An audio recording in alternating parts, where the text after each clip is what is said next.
नमस्कार, महत्वाची बातमी समोर येते। जनगणनेच्या कर्तृत्वावर असताना शिक्षकाचा उष्णघाताने मृत्यू। माजी आमदार सावंत यांच्याकडून 10 लाख रुपये मदत जाहीर।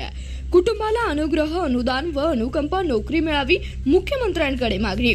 सांगोला विद्यामंदिर प्रशालेतील सहशिक्षक राजाराम दामोदर ढोले यांचा जनगणनेचे कर्तव्य बजावत असताना सांगोला नगरपालिका हद्दीत उष्णघाताने दुर्दैवी मृत्यू झाला। ढोले हे विद्यार्थीप्रिय शिक्षक म्हणून ओळखले जात होते। त्यांच्या निधनाने सांगोला तालुक्यासह शिक्षण क्षेत्रात हळहळ व्यक्त केली जाते। आज पुणे विभाग शिक्षक मतदारसंघाचे माजी आमदार दत्तात्रय सावंत यांनी ढोले यांच्या घरी जाऊन कुटुंबियांशी सांत्वनपर भेट दिली व आधार दिला।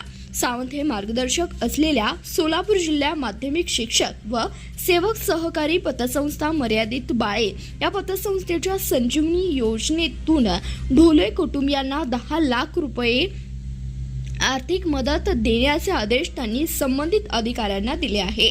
ही मदत लवकरच कुटुंबियांना मिळणार आहे।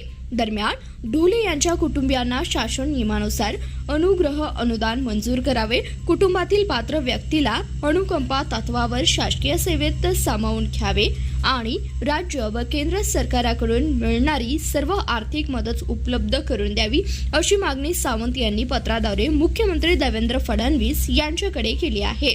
संबंधित विभागांना याबाबत निदर्शन देण्याची विनंतीही त्यांनी केली आहे। माजी आमदार सावंत यांनी ढोले कुटुंबियांना सर्वतोपरी मदत करण्याचं आश्वासन दिलं आहे। धन्यवाद। पाहत रहा सीबीएस न्यूज मराठी। आपल्या भागातील नवनवीन बातम्या आणि जाहिराती पाहण्यासाठी आता सीबीएस न्यूज मराठीला सबस्क्राईब करा, लाईक करा, शेअर करा आणि बेल आयकॉन प्रेस करा।